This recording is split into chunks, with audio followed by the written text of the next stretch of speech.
नमस्कार, हेलो, आदाब, सत श्री अकाल। दोस्तों, हमारे मित्र के सुझाव पर हम यह प्रश्न पत्र का हल सहित एक वीडियो लेकर आए हैं। अब यह 10 इयर्स के आधार पर हम लेकर आए हैं। आज हम 2021 के प्रश्न पत्रों का हल कर रहे हैं। इसी तरह कल 2020 का करेंगे और यह 2011 तक इसी तरह चलेगा। तो इस वक्त जो है प्रारंभिक परीक्षा की प्रश्न पत्रों का हल करना हम शुरू कर रहे हैं। यहाँ हमने जो है वो बी सेट लिया है, तो आइए इसे आज हल करते हैं। पहला प्रश्न है, प्राचीन भारत के इतिहास के संदर्भ में भवभूति, हस्तिमल तथा क्षेमेश्वर क्यों प्रसिद्ध थे? भवभूति, हस्तिमल और क्षेमेश्वर की बात की जा रही है। तो यदि आपको इनमें से किसी एक के बारे में भी पता है तो आप इसका उत्तर लगा सकते थे। तो यहाँ मैं हस्तिमल जी की बात करूँ तो वो होयसल राज में एक जैन नाटककार थे। तो इस प्रकार देखा जाए तो हमें यहीं से पता चल जाता है कि इसका जो ऑप्शन है वो बी होगा। जैन नाटककार थे, वो साधु नहीं थे। तो इस प्रकार से इसका ऑप्शन बी होता है। इन दोनों की भी व्याख्या देख लेते हैं। भवभूति जो थे वो 8वीं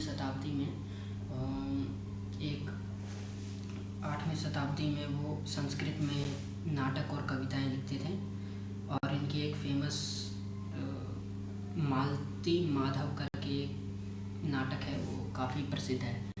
दूसरा, क्षेमेश्वर के बारे में मैं बताऊँ आपको तो इन्होंने चंड कौशिक नामक एक नाटक की रचना की थी जो काफ़ी प्रसिद्ध हुआ था।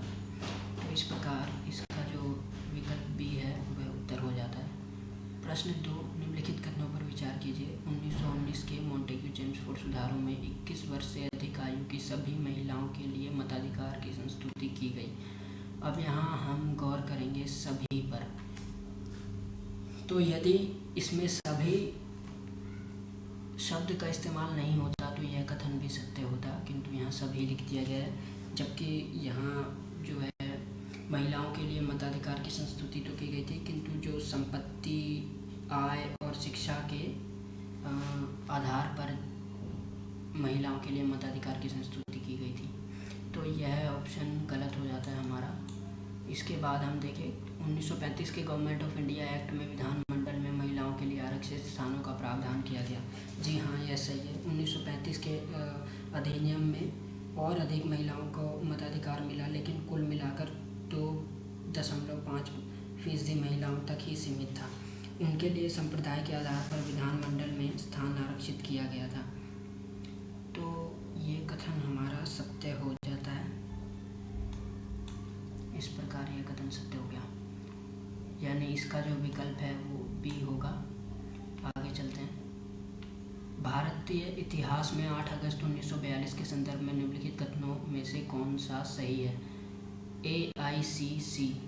AICC यानी आपका ऑल इंडिया कांग्रेस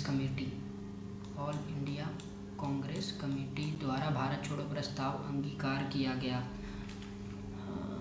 8 अगस्त को। हाँ जी, ये कथन सत्य है, यही होगा। आगे भी देख लेते हैं विकल्प। वायसराय की एग्जीक्यूटिव काउंसिल का विस्तार अधिक संख्या में भारतीयों को सम्मिलित करने के लिए किया गया। नहीं, यह कथन असत्य है। 7 प्रांतों में कांग्रेस मंत्रिमंडलों ने त्याग पत्र दिया।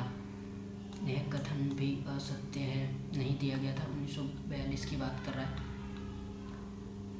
क्रिप्स ने प्रस्ताव रखा कि द्वितीय विश्व युद्ध समाप्त होते ही संपूर्ण डोमिनियन स्टेट्स वाले भारतीय संघ की स्थापना की जाएगी। ये भी असत्य है, यानी हमारा ऑप्शन ए हो जाता है। इसके लिए अच्छा, हाँ, इसका विकल्प भी कुछ इसी तरह था, तो हमारा ऑप्शन ए हो जाता है सत्य। चलिए आगे चलते हैं क्वेश्चन 4 की तरफ। इनमें से कौन अंग्रेजी में अनुदित प्राचीन भारतीय धार्मिक गति काव्य सॉन्ग्स फ्रॉम प्रिजन से संबंधित है? अब सॉन्ग्स फ्रॉम प्रिजन है, प्रिजन मतलब जेल। तो यहाँ देखें तो बाल गंगाधर तिलक तो नहीं, उस समय तो बाल गंगाधर तिलक की मृत्यु हो गई थी। उन पर लाठीचार्ज हो गया था, तो तब से वो बीमार थे काफ़ी दिन, और फिर उनके बाद ही उनकी मृत्यु हो गई थी। तो ये तो नहीं होगा। उसके बाद जवाहरलाल नेहरू भी नहीं है इसका। मोहनदास करमचंद गांधी है इसका सही उत्तर। यरवदा जेल पुणे में जब थे उन्होंने, तब वहाँ पर सॉन्ग्स फ्रॉम प्रिजन उन्होंने अंग्रेजी में अनुदित किया था। तो इसका ऑप्शन सी हो जाता है। आगे चलते हैं। मध्यकालीन भारत के संदर्भ में निम्नलिखित में से कौन सा आकार की दृष्टि से आरोही क्रम में सही अनुक्रम है?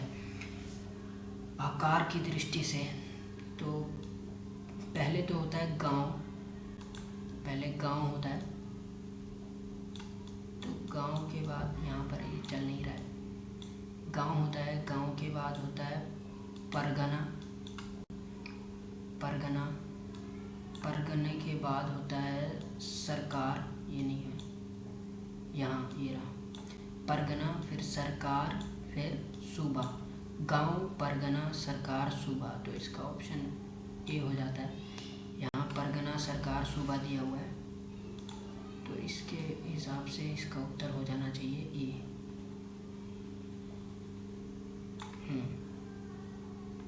आगे देखते हैं। इनमें से कौन सेक्रेटरी के रूप में हिंदू फीमेल स्कूल से संबंधित थे या थी, जो बाद में बेथ्यून फीमेल स्कूल के नाम से जाना जाने लगा? इसका उत्तर है ईश्वर चंद्र विद्यासागर। हाँ, इसका उत्तर सी है। व्याख्या देख लेते हैं इसका। बेथ्यून ने 1849 में कलकत्ता महिला विद्यालय के नाम से दक्षिणा रंजन मुखर्जी के वित्तीय सहयोग से एक विद्यालय खोला, जो बाद में हिंदू महिला विद्यालय और उसके बाद बेथ्यून विद्यालय के नाम से जाना गया। 1889 में इसे कॉलेज के रूप में विकसित किया गया। यह भारत का पहला वुमेन कॉलेज बना और एशिया का पहला महिला विद्यालय। तो इस प्रकार इसका जो विकल्प है वो सी होगा, ईश्वर चंद्र विद्यासागर। इनकी बहुत सारी रचनाएं भी हैं। और अगला प्रश्न देखते हैं। औपनिवेशिक भारत के संदर्भ में शाहनवाज खान, प्रेम कुमार सहगल और गुरुबख्श सिंह ढिल्लों याद किए जाते हैं। अरे वाह, आज़ाद हिंद फौज। आपने इनमें से ये नाम सुने ही होंगे, प्रसिद्ध नाम है, प्रेम कुमार सहगल, गुरुबख्श सिंह ढिल्लों। तो इस प्रश्न का उत्तर हो जाता है अपना डी।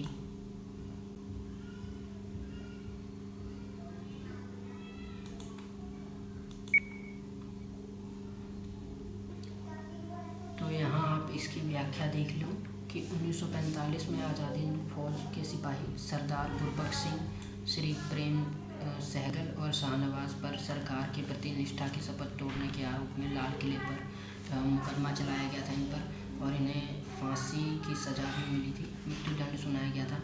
लेकिन जो वायसरॉय थे उस टाइम पे, लॉर्ड वेवेल, उन्होंने देखा कि लोगों के अंदर जन भावना बढ़ी हुई है, तो इस वजह से उन्होंने क्षमा प्रदान किया था। अतः इसका विकल्प डी सत्य होता है। आगे बढ़ते हैं। भारतीय इतिहास के संदर्भ में निम्नलिखित कथनों में से कौन सा या कौन से सही है या फिर है? हैदराबाद राज्य से आरकोट की निजामत का उदय हुआ। दूसरा कथन देखते हैं। विजयनगर साम्राज्य में से तैमूर राज्य का उदय हुआ। तीसरा कथन है रुहेलखंड राज्य का गठन अहमद शाह दुर्रानी द्वारा अधिकृत राज्य क्षेत्र में से हुआ। तो ये कथन गलत लग रहा है। आइए इसकी व्याख्या देखते हैं। ये गलत है, इसमें ये दोनों सत्य हैं। चलिए इसकी व्याख्या देखते हैं। तो कर्नाटक की राजधानी आरकोट थी जिस टाइम की ये बात हो रही है। तो आप यहाँ देखिए, हैदराबाद राज्य से आरकोट की निजामत का उदय हुआ। तो आरकोट की मुगल दक्कन का एक सूबा था और इस प्रकार हैदराबाद के निजाम के तहत आता था। लेकिन जिस प्रकार निजाम ने अपने को दिल्ली की मुगल सरकार से स्वतंत्र कर लिया था, उसी प्रकार कर्नाटक के उप सूबेदार ने दक्कन के निजाम से स्वयं को स्वतंत्र कर लिया। इस प्रकार कर्नाटक के नवाब सादातुल्ला खान ने अपने भतीजे दोस्त अली को अपनी गद्दी सौंपी। तो इस हिसाब से कथन एक सत्य होता है। दूसरा, विजयनगर साम्राज्य से मैसूर राज्य का उदय हुआ। हाँ जी, ये भी सही है। विजयनगर के पतन के पश्चात मैसूर वाडियार वंश के शासन में से एक स्वतंत्र राज्य के रूप में उभरा। यहाँ आप देखो, अहमद शाह दुर्रानी की बात की गई है, लेकिन नादिर शाह के आक्रमण के पश्चात मुगल प्रशासन के संकट काल में अली मोहम्मद खान ने रुहेलखंड नाम से एक नए राज्य का गठन किया था। तो यहाँ पर अली मोहम्मद खान होना चाहिए था, अहमद शाह दुर्रानी नहीं। इस तरह से यह कथन यह सत्य होता है। आगे चलते हैं। 9वां, निम्नलिखित कथनों में से कौन सा सही है? अजंता गुफाएं बघौरा नदी की घाटी में स्थित है। जी हाँ, ये सत्य है। सांची स्तूप चंबल नदी नहीं, चंबल नहीं है। गोदावरी नहीं, बेतवा नदी है। सांची स्तूप बेतवा पे है। तो इस हिसाब से अच्छा यहाँ पर ये है ही, तो ए इसका सत्य, इसका विकल्प ए हो जाता है, 9वें का ए। आगे देखते हैं। निम्नलिखित कथनों पर विचार कीजिए। यूनिसेफ द्वारा 21 फरवरी को अंतर्राष्ट्रीय मातृभाषा दिवस घोषित किया गया। जी हाँ, ये कथन सत्य है, लेकिन यूनिसेफ द्वारा नहीं, यूनेस्को द्वारा है। तो यहाँ पर ये करेक्ट कर लेंगे हम, यूनेस्को। वाओ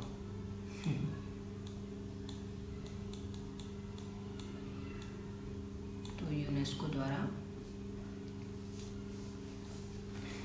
17 नवंबर 1999 को यूनेस्को ने 21 फरवरी को अंतर्राष्ट्रीय मातृभाषा दिवस घोषित किया था। दूसरा कथन है, पाकिस्तान की संविधान भाषा सभा में यह मांग रखी गई कि राष्ट्रभाषाओं में बांग्ला को भी सम्मिलित किया जाए। जी, यह कथन सत्य है। हाँ, ऐसा हुआ था। 7 मई 1994 को मुस्लिम लीग के समर्थन में से पाकिस्तान की संविधान सभा ने बांग्ला भाषा को राजभाषा या राष्ट्रभाषा का दर्जा देने का प्रस्ताव पारित किया। तो यहाँ यह कथन सत्य हो जाता है, यानी इसका जो विकल्प है वो 2 है। आगे देखते हैं। मुरैना के समीप स्थित 64 योगिनी मंदिर के संदर्भ में निम्नलिखित कथनों पर विचार कीजिए। 64 योगिनी गावत नृत्य करत भैरव, सुना होगा आपने। तो वह ये प्रश्न है 64 योगिनी के विषय में। तो देखते हैं। यह कच्छ पघात राजवंश के शासनकाल में निर्मित एक वृत्ताकार मंदिर है। जी हाँ, ये वृत्ताकार मंदिर है। यह भारत में निर्मित एकमात्र वृत्ताकार मंदिर है। एकमात्र नहीं है, ऐसे और भी मंदिर है। ये कथन गलत हो जाता है। इसका उद्देश्य इस क्षेत्र में वैष्णव पूजा पद्धति नहीं, शिव पूजा और पार्वती माता, क्योंकि जो 64 योगिनी है वो पार्वती माता को समर्पित है। तो इस हिसाब से यह कथन भी असत्य हो जाता है। आगे देखते हैं। इसके डिज़ाइन से यह लोकप्रिय धारणा बनी कि यह भारतीय संसद भवन के लिए प्रेरणा स्रोत रहा था। जी हाँ, यह कथन सत्य है। तो इस तरह 11वें प्रश्न का ऑप्शन विकल्प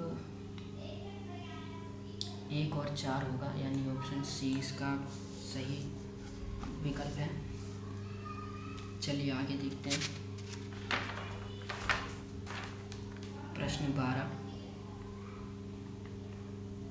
निम्नलिखित में से कौन सा प्राचीन नगर अपने उन्नत जल संचयन और प्रबंधन प्रणाली के लिए सुप्रसिद्ध है? जी, धौलावीरा है। धौलावीरा इसका सही उत्तर होगा। हड़प्पा सभ्यता का एक फेमस आप देख सकते हैं यहाँ पे नगर है ये, जिसमें यह गुजरात में है। तो धौलावीरा इसका उत्तर हो जाता है। आगे चलते हैं। यहाँ पर मैं आपको बताऊं तो सबसे प्राचीन जल संभरण प्रणाली का विकास हुआ और यहाँ से स्टेडियम के अवशेष और 10 बड़े आकार के संकेताक्षर वाला अभिलेख भी मिला है। तो इसके आगे आप प्रश्न 13 13 देख लो। 17वीं शताब्दी के पहले चतुर्थांश में निम्नलिखित में से पहला चतुर्थांश, यहाँ पर ध्यान देना, निम्नलिखित में से कहाँ इंग्लिश ईस्ट इंडिया कंपनी का कारखाना या के कारखाने स्थित था या थे। 17वीं शताब्दी के पहले चतुर्थांश में, ठीक है, यानी टॉमस रो की बात हो रही है, टॉमस रो। तो यहाँ पर आप देखोगे कि चिकागोल और त्रिचिनोपोली जो है वो नहीं होगा, ये साउथ में थे, और जो आपका केरला के पास का जो एरिया है वो था, और भरूच आपका गुजरात के पास वाला जो रीजन है वहाँ का है। तो यहाँ पर इन्होंने लगाई थी इंडस्ट्री। तो इस हिसाब से आप देखो, अहमदाबाद, भरूच और आगरा में फैक्ट्रियाँ लगाई थी थॉमस रो ने, और परमिशन दी थी जहांगीर ने। तो ये इसका करेक्ट ऑप्शन होता है, यानी केवल एक। तो यहाँ इसका विकल्प केवल एक होता है। आगे देखते हैं, गुप्त वंश के पतन से लेकर आरंभिक 7वीं शताब्दी में हर्षवर्धन के उत्थान तक उत्तर भारत में निम्नलिखित में से किन राज्यों का शासन था? उत्तर भारत, मगध के गुप्त, सही है। मालवा तो आपका उत्तर भारत में है ही नहीं, तो ये नहीं होगा, दक्कन में पड़ता है ना मालवा। तो इसके बाद थानेसर के पुष्यभूति, यहीं से तो हर्षवर्धन बिलोंग करते थे, तो ये होगा। कन्नौज के मुखरी, जी हाँ ये भी होगा। देवगिरी के यादव, ये नहीं है, ये भी दक्कन में है। और आपका वल्लभी के मैत्रक, ये भी है। यानी आपका ऑप्शन हो जाता है 1, 3, 4 और 6। 1, 3, 4 और 6, इसका करेक्ट ऑप्शन जो है वो बी होता है। चलिए आगे देखते हैं। 14, 15 है। पुर्तगाली लेखक नूनीज के अनुसार विजयनगर साम्राज्य में महिलाएं निम्नलिखित में से किन क्षेत्रों में निपुण थी? कुश्ती में थी, ज्योतिष शास्त्र में थी, मल्ल युद्ध में भी थी, लेखाकरण में भी थी, भविष्यवाणी में भी थी। तो इन चारों में तो थी ही। इसका विकल्प जो है वो डी हो जाता है। यहाँ पर 1535 से 1537 के बीच में जो नूनीज है वो आए थे, पुर्तगाली लेखक। उस टाइम पर विजयनगर की जब इन्होंने यात्रा करी थी, और अच्युत देवराय यहाँ के उस समय राजा थे, शासन कर रहे थे। तो नूनीज जो है उन्होंने बताया कि कुछ स्त्रियां यहाँ मल्ल योद्धा हैं, ज्योतिषी है, भविष्यवक्ता है, अंगरक्षिकाएँ हैं, सुरक्षाकर्मी हैं, लिपिक एवं संगीतकार हैं, युद्ध में भी भाग लेती हैं। तो इस प्रकार से इसका जो विकल्प है वो 1, 2, 3, 4 यानी डी होगा। आगे बढ़ते हैं। 16वां प्रश्न, आंध्र प्रदेश में मदनपल्ली के संदर्भ में निम्नलिखित में से कौन सा कथन सही है? पिंगली वेंकैया ने यहाँ भारतीय राष्ट्रीय ध्वज तिरंगे का डिज़ाइन किया था, नहीं, यह कथन असत्य है। पट्टाभी सीतारमैया ने यहाँ से आंध्र क्षेत्र में भारत छोड़ो आंदोलन का नेतृत्व किया था, नहीं किया। रविंद्रनाथ टैगोर ने यहाँ राष्ट्रगान का बांग्ला से अंग्रेजी में अनुवाद किया, जी हाँ यह कथन सत्य है, अंग्रेजी में अनुवाद हुआ था यहीं से, एनी बेसेंट के वहाँ से हुआ था ना।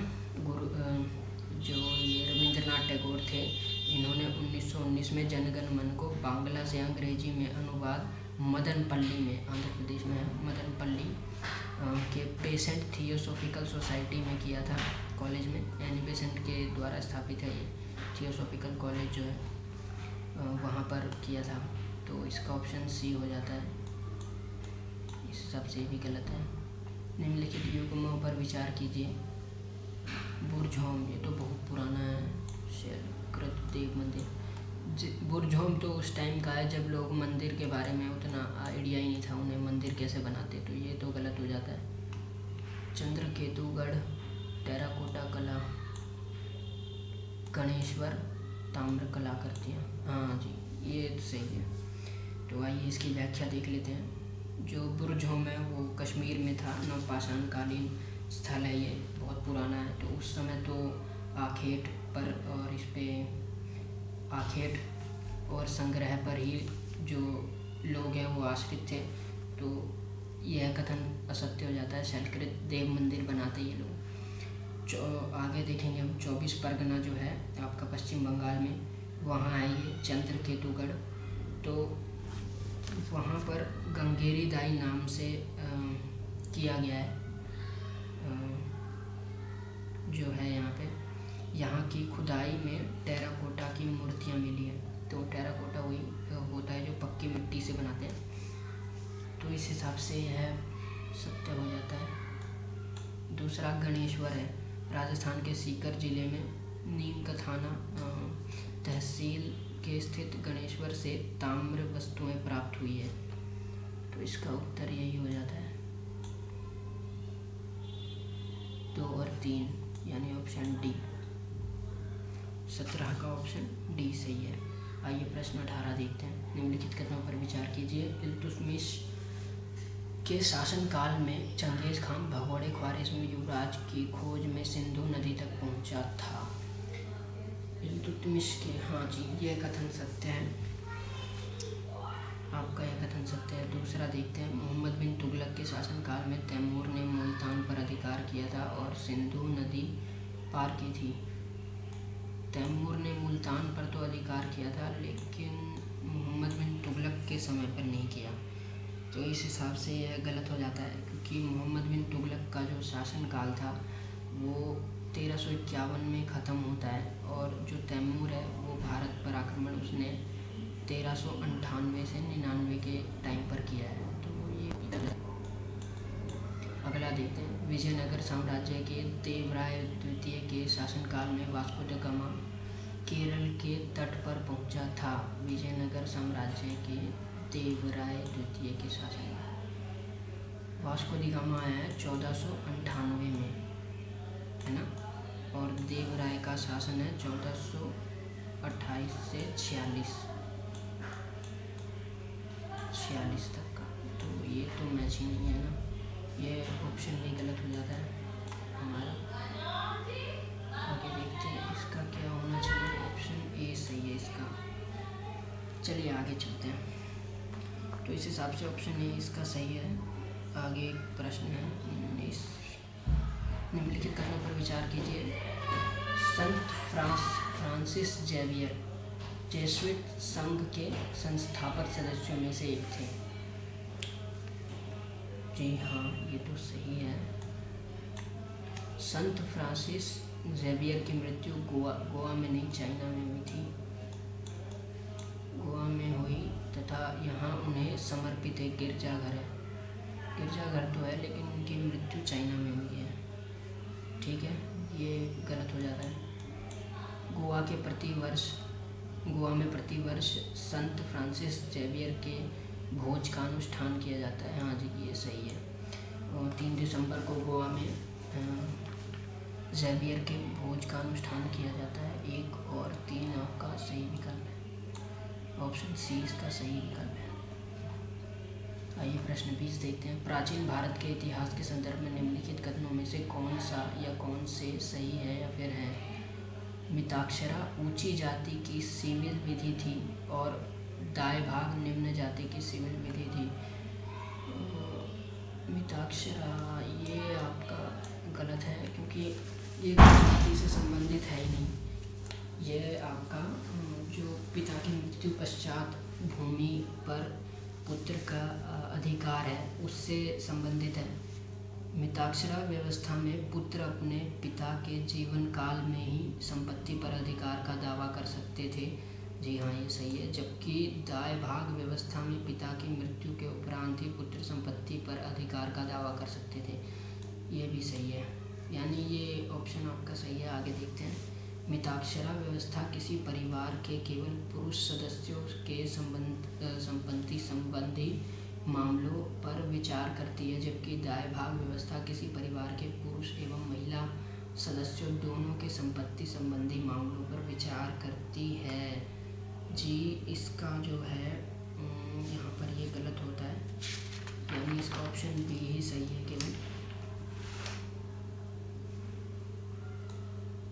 केवल दो, केवल ये सत्य है। मिताक्षरा और दाय भाग स्त्री पुरुष दोनों के संपत्ति संबंधी मामलों पर विचार व्यक्त करते हैं। तो यहाँ पर जो ये दिया गया है केवल पुरुष सदस्यों के संपत्ति संबंधी मामलों पर विचार करती है, इस वजह से ये गलत हो जाता है। आगे देखते हैं, इसका विकल्प 2 होगा। निम्नलिखित में से किससे किसी अर्थव्यवस्था में मुद्रा गुणक में वृद्धि होती है? किससे? ठीक है, देखते हैं ऑप्शन। बैंकों में आरक्षित नकदी निधि अनुपात में वृद्धि से? जी नहीं। आगे देखते हैं, बैंकों में संविधिक चलन निधि अनुपात में वृद्धि से? लोगों की बैंकिंग आदतों में वृद्धि से? बैंकिंग आदतों में। देश की जनसंख्या में वृद्धि? जी नहीं। मुद्रा गुणक में वृद्धि की बात हो रही है, तो आप यहाँ देख सकते हैं किसी अर्थव्यवस्था में मुद्रा गुणक उसके मौद्रिक आधार और मुद्रा आपूर्ति के संबंध को व्यक्त करता है। मुद्रा गुणक से तात्पर्य अर्थव्यवस्था में मुद्रा के स्टॉक और शक्तिशाली मुद्रा के स्टॉक के अनुपात से, यानी जो मुद्रा गुणक है वो M/H होता है हाई, है ना, हाई पावर्ड मनी। तो इस हिसाब से आप देखेंगे कि जो ऑप्शन सी है वो करेक्ट है। आगे चलते हैं। भारतीय अर्थव्यवस्था के संदर्भ में मांग प्रेरित मुद्रास्फीति या उससे वृद्धि निम्नलिखित किन कारणों से होती है? विस्तारकारी नीतियाँ, राजकोषीय प्रोत्साहन, मुद्रास्फीति सूचकांकन मजदूरी यानी इन्फ्लेशन इंडेक्सिंग वेजेस, या फिर उच्च क्रय शक्ति या बढ़ती ब्याज दर। तो इसका जो करेक्ट ऑप्शन है वो आपका ये होना चाहिए, ये भी होना चाहिए, और उच्च क्रय शक्ति। यहाँ पर मांग प्रेरित मुद्रास्फीति की बात कर रहा है, तो आप देखेंगे विस्तारकारी नीतियाँ, जब सरकार की नीतियाँ विस्तारकारी होती है तब ऐसे में जो मांग प्रेरित मुद्रास्फीति है वो बढ़ती है, और राजकोषीय प्रोत्साहन के वजह से भी मांग प्रेरित मुद्रास्फीति बढ़ती है। जब नीतियाँ बढ़ेगी, यानी मैं आपको बताऊँ, जैसे लोगों के लिए काम मिलेगा, लोगों को ज़्यादा सड़कें वगैरह का निर्माण कराएंगे तो इससे उन लोगों को काम मिलेगा, और जब काम मिलेगा तो उनके हाथ में पैसा आएगा, और पैसा आएगा तो वो डिमांड करेंगे, तो जब डिमांड करेंगे तब मुद्रास्फीति होगी। तो इस प्रकार से इसका जो है, अब लोगों के पास क्रय शक्ति बढ़ जाएगी, लोग सामान खरीदेंगे, तो इस हिसाब से इसका 1, 2, 4 ऑप्शन ए सही होता है। तो आगे चलते हैं। आगे प्रश्न है, भारत के संदर्भ में निम्नलिखित कथनों पर विचार कीजिए। खुदरा निवेशक डीमैट खातों के माध्यम से प्राथमिक बाजार में राजकोष बिल, ट्रेजरी बिल और भारत सरकार के ऋण बॉन्ड में निवेश कर सकते हैं।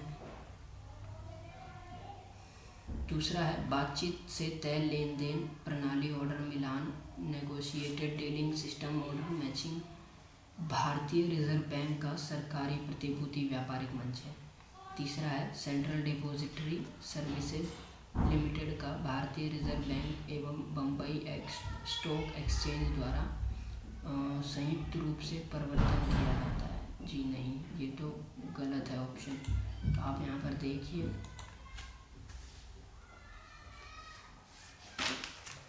विकल्प है वो आपका 1 और 2 सही हो जाता है। ठीक है, तो आगे बढ़ते हैं हम इसका वाटर क्रेडिट के संदर्भ में निम्नलिखित कथनों पर विचार कीजिए। वाटर क्रेडिट अमेरिका का है, तो यह जल एवं स्वच्छता क्षेत्र में कार्य के लिए सूक्ष्म वित्त साधनों माइक्रो फाइनेंस टूल्स को लागू करता है। अगला कथन है, यह एक वैश्विक पहल है जिसे विश्व स्वास्थ्य संगठन नहीं अमेरिका ने किया है और विश्व बैंक के तत्वाधान में प्रारंभ किया गया है। यह कथन असत्य है।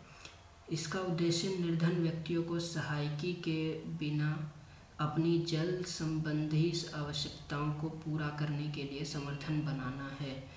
जी हाँ, ये भी सत्य है। तो इस हिसाब से जो इसका ऑप्शन है वो 1 और 3 यानी कि विकल्प सी होता है।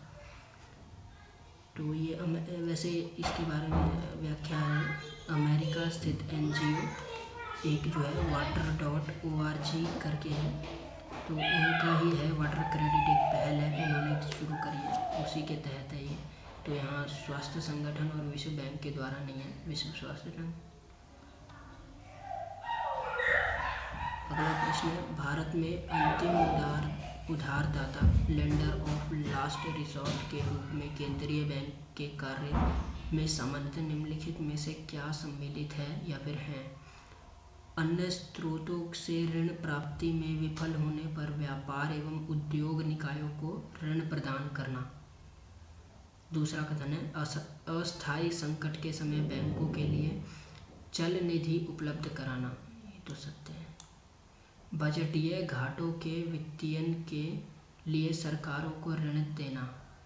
बजटीय घाटों के वित्तीयन के लिए नहीं, ये कथन सत्य नहीं है, क्योंकि अंतिम उधारदाता के रूप में केंद्रीय बैंक के कार्य में सामान्यतः निम्नलिखित में से क्या सम्मिलित है पूछा है। तो इस हिसाब से इसका जो होना चाहिए वो आपका केवल 2 ही होना चाहिए, ये भी गलत ही है, क्योंकि ये बैंकों का बैंक है ना, तो व्यापार और उद्योग निकायों को ऋण तो देगा नहीं, बैंकों को देगा, तो ये गलत हो जाता है। तो केवल इसका 2 ही ऑप्शन ठीक है। तो अभी के लिए इतना ही, बाकी हम अगले वीडियो में देखेंगे। ठीक है, बाय।